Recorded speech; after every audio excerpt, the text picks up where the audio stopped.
The Search Podcast USA Edition series is sponsored by PGC.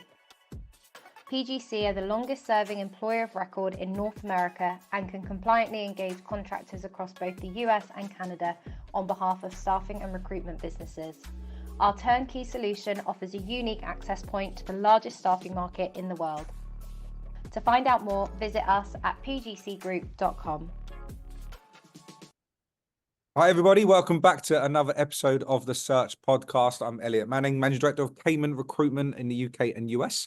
On to a new month, new guests this month, trying to keep it a bit more varied, if you like, in terms of people from different states, locations, etc. in the US. I get asked, a lot of questions around, where should we go? What should we do? Location's a big thing. I've got a very special guest for me this week. I am speaking to John, but John, I'll let you do a proper introduction. Cheers, Elliott. I'm John Hitchen, MD of Strive for the US.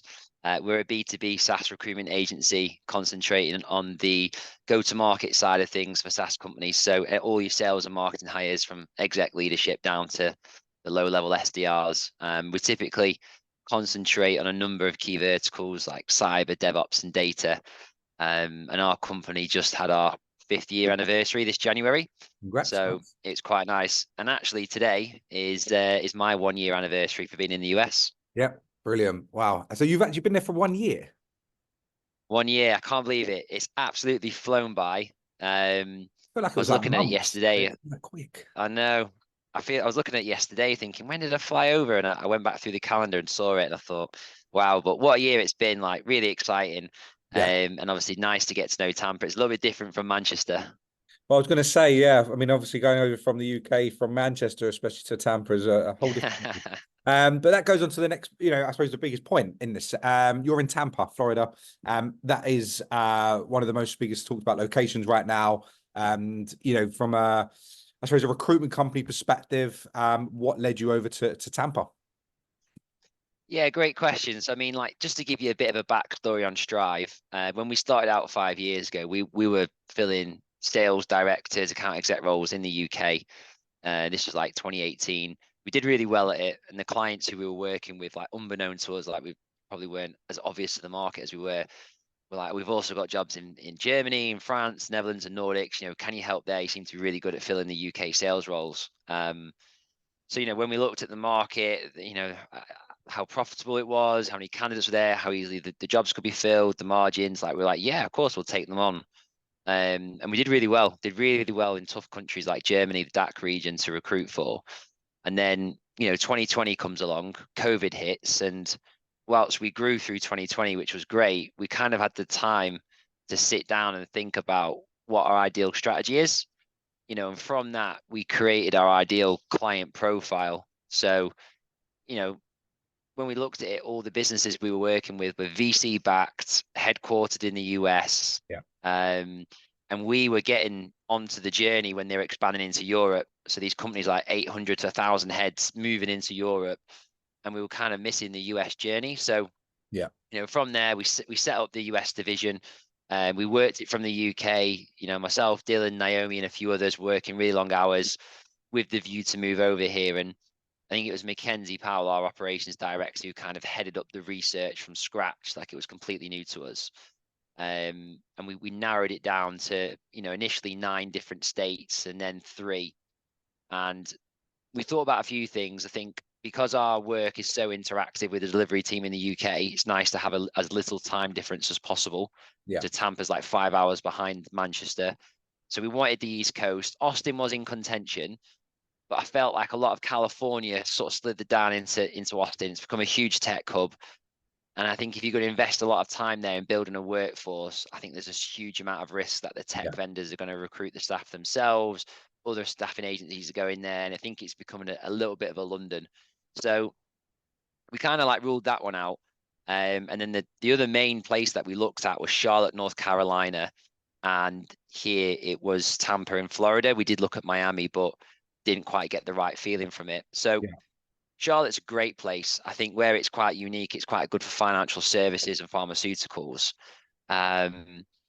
But apart from that, it's a much smaller town, we felt like, and I didn't know if it would get the audience of people in the US attracted to Charlotte. Where I look at Tampa, it's right next to the sea. There's 3 major sports teams. We've got the Bucks, the Bolts, and then we've got the Rowdies. So baseball, NFL, and hockey covered. It's got 2 or 3 universities in a real close proximity. So what was really interesting is the retention rate from when people Yeah. finish university to stay in Tampa. And I think as well from COVID, from like what I've understood, Florida was like one of the only states which sort of took a laid back approach and said, we're not going to really shut down. So I think a lot of people moved here, and, like 1,000 people a week are moving to Tampa at the moment. It's crazy. I've seen the difference, how busy it is in the year I've been here. So it's got a really young, modern feel to it. Yeah. I think Bill Gates has invested himself in quite a lot of money in downtown Tampa with new buildings, renovations, things like that. So really exciting city. So it was a no-brainer in the end. Okay, fine. I guess, look, I've seen the journeys from, the biggest hypes being New York and LA. Chicago and Boston were always kind of thereabouts with the demand. Texas, Austin, Houston and Dallas have always been there as options, but they're just not ever, in the limelight of the attention of everybody, a bit like Atlanta. But yeah, I agree with you. Texas, Austin specifically is becoming a very, very busy recruitment market with British agencies, and they're all over there, and they've kind of followed that real big trend. It's a great place. It's a really cool place. Too hot for me, but it's really lovely there. And LA, yeah, you're right. Everyone went from LA down to Texas. LA is becoming a little bit more quieter, but it is an expensive place naturally. So it's going to have that plus the 8-hour difference on time for the expat businesses. So going over to Tampa, look, you mentioned something, and I did have a couple of questions here. You said something about the sports teams. Can I ask you, like, I get why you mentioned it, and obviously I understand that, but like for those listening in, like, and having done their research into different states to be located, did that have a big, relevance for the search for you? It didn't. It doesn't, because like it's not the number one criteria. But I think, what I've learned about the culture in America, particularly while I've been over here, is like the whole city gets behind the sports team. Like when the Bolts are playing and they're in the playoffs, like there's flags everywhere. There's a plane going over with the banner. Everyone's talking about it. It's on the radio. Like it's a very sporty town. It's a very sporty feel to it. So I think these things do matter. And like, number of large different sports teams here, like biggest fans audience, like more reasons to move. Bit of a cooler city, and like that attracts more business, right? So it's not like the number one, but it's nice to have that city with a feel behind it. Yeah, look, I mean, to be honest with you, Yeah, Austin's the same. It's got one of the biggest, colleges for sports there.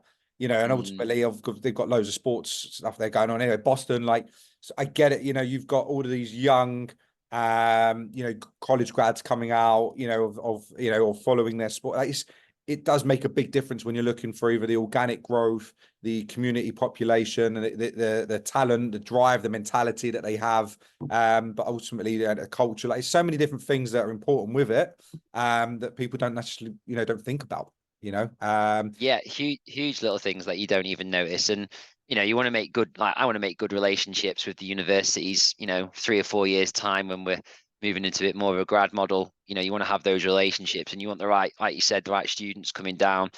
Ex-sports athletes going into sales is like a top profile, right? Like me and you both know. So it makes perfect sense. Yeah, absolutely. And I had another point here. You mentioned before that you started working in the UK a lot as a team, doing the US, working long hours. For those, and there's many of them that are starting to do that as we speak, to build out their US presence and US operation. Do you have any advice around doing that? I mean, obviously, I know it's very difficult to sustain it from a work-life balance perspective for some people, and it's tough if you've got families. And I do it myself pretty much nearly every day. So I get it. Like, how did you find it, and what advice or recommendation would you have for others doing it? Yeah, I think, good point. I think, when you sign up to these kind of things, I don't think anyone realizes how difficult it will be. You're coming home, 11 o'clock midnight and a client's texting you back in the West Coast and you're like, I've got to take it, but I'm getting into bed. So it's a really difficult situation to be in. I think you've got to be quite disciplined. Like I would wake up a bit later every day. I'd go to the gym like it was my morning routine. Like I'd go for a walk, I'd cook a bit of food. I was coming in a bit later on. And then I had my, day plans are the same thing. I'm sitting down, I'm like, right, business development strategy, who's in my cadence, who am I prospecting, my candidate strategies, what jobs am I working on, how's the team doing, checking in with them. And like, it's the same working day, it's just moved across. And then, the only little things you have to think about are like the intricacies of where you're headhunting or prospecting, like the languages they speak. Yeah. The big thing that I think the big notice I get now is I would prospect to a client and they're like, oh, where you based? Based in the UK. And you can almost tell a little bit of credibility is lost because you're not even on the same continent. Whereas now I'm like, oh, I'm based down in Tampa. Like I get an instant buy-in. Oh, brilliant. How long have you been there for? Tampa's a cool place. And you're like, yeah, I'm a US headhunter now. And you can just tell the difference. So I think it's sustainable. I mean, hats off to you, you've been doing it for a long time, but I think it's sustainable for up to a year. I think after that, Yeah. like, don't know, you're burning the candle out of both ends. Like you've got to make it to the US or, it's not going to last. But you have to sacrifice, the Champions League football nights. You have to sacrifice those curries with the lads. It's hard. But if you want the US, like the market opportunity here is incredible. So you want to come over with like a book of business, right? Some contacts and clients. So it's just how much you want to put into it. Yeah. How have you found, with the business? I mean, like you've got a fantastic business. It's very attractive. And having recruited for you wasn't difficult, getting people's interest. How have you found interviewing talent over in the US to come into your business with the sell that you have against, doing that in the UK, for example? Have you found it any different? Have you found like trying to create a different culture to suit them is maybe something you've had to do a little bit more to, get the right talent through from US businesses? Yeah, definitely. Like complete change. The culture is very different over here as to what it is in the UK. I think in a good and bad way, individuals are taught at college level how to interview for a job. So I think, my process is I'll spend half an hour with someone, high level overview, and then I bring them in for a deep dive for a couple of hours to really go through the CV with a fine tooth comb. And like you have to really get into it here to peel the onion back and get to know someone. And you got to make them feel comfortable because in an interview there are right and wrong answers, but there aren't. Like you're judging someone's ability and personality to think like, can I work with this person? Are they coachable? Are they driven? So there's a huge difference in the interview. I think the interviews are harder here.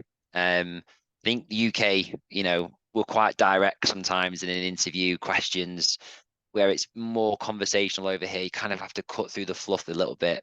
And like my sales funnel was a lot, as working with us a lot larger, the US side. So I interviewed a lot more candidates to get the hires we needed.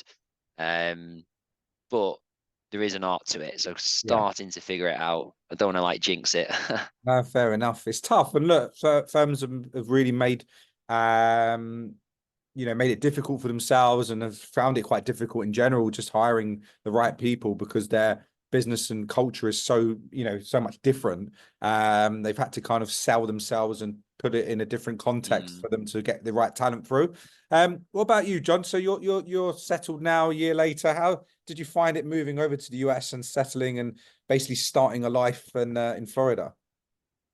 You know what? It's crazy. So I moved over here, like I gave myself no expectations when I moved over. I said, like, just settle in for the first month. You've got to do everything from buy a sofa, table, pots, pans again. Like it's really is starting from scratch. Making new friends at an older age isn't always the easiest thing, but like there's got a few groups of us out here now who are really close. Got into something called pickleball. I've Great heard about sport, that. very Yep. addictive. Yep. Yeah. So we've got a place down in Tampa, like Julian B Park, right next to universities, and people just go down there every night. I think it's like free until 10 o'clock, and then it's pick up. So you go down, meet people, winner stays on kind of court. So there's a real sports scene down there in the park. There's like basketball and volleyball as well. So you just meet people. I'd say like a lot of people in Tampa between the ages of 20 and 30, like all kind of moved here from the US as well. Like it's not too often to come across someone like, oh, I'm Tampa born and bred. So it seems to be quite a popular destination, but my lifestyle is different as well now. I think, in my 20s, it was like finish work Wednesday, Thursday, or Friday sometimes. Let's go to the pub, have a few pints, whatever it is. Like now I finish work 4 o'clock on a Friday, head back, hit the pool for a few hours, chill out.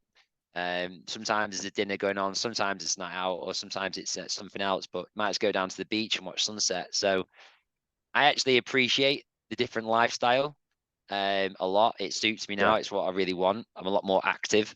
Yeah. But you know, it's obviously hard when you wake up at 7 o'clock in the morning on a weekend and United are on, and you think, Yeah. I'm not in the midst of it. I'm here watching it with a cup of tea. Yeah.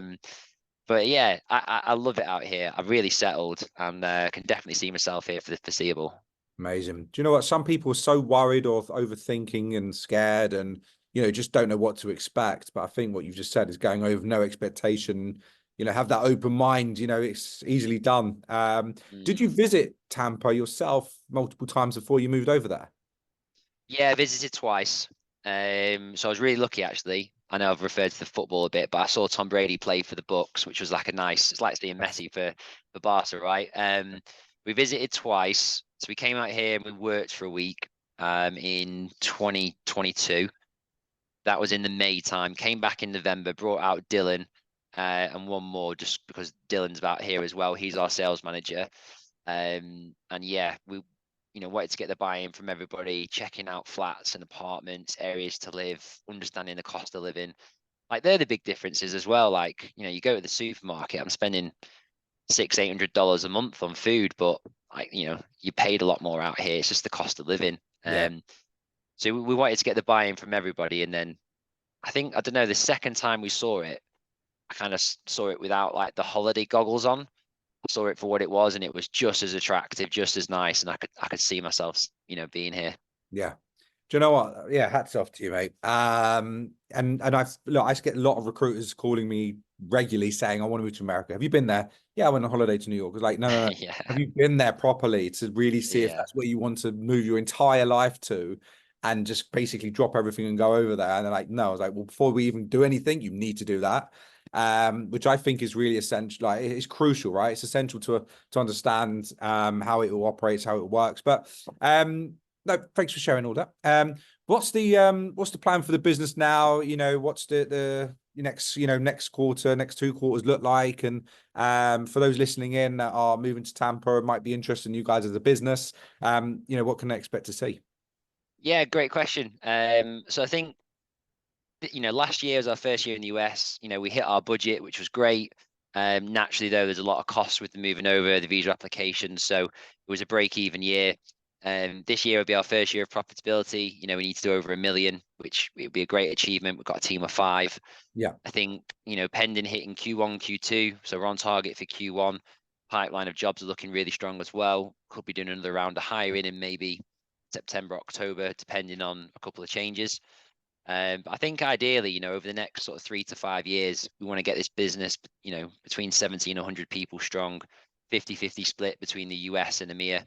Yeah. And we've got the culture of promoting from within. So we've got a track record of that already. Dylan, Aidan, Max, who are in the business now, all started as consultants and are all team managers. So the people like we're hiring now over this course of 2024, like they're going to be the future leaders in the business. So really big year to build some foundations. And then I think, back end of this year, next year is all going to be about real growth and real investment into the business. Amazing. John, thank you very much for all the insight. I really appreciate it. There's a lot of people. Thanks for having me. No, pleasure. There's a lot of people that want to know a lot more about Florida, your move. It's a really, really interesting subject right now. So I look forward to sharing it with everyone listening in. If anyone wants to go through anything, with John directly, look at the business, check it out, you'll see for yourselves. All of the contact details in terms of from your LinkedIn and socials will be out on every post that we put out there. But mate, enjoy. Thank you. And, I'm sure we'll speak very soon anyway. But good luck with everything, regardless. And as soon as I get over there, we'll play a little bit of pickleball, and I'm want to be better with it as well. Sounds good, man. And thank you for the help on the recruitment as well. Like the candidates were brilliant, like really stood out from the rest. So we'll definitely be keeping close. Sounds good, mate. Take care. I'll speak to you soon. Bye now.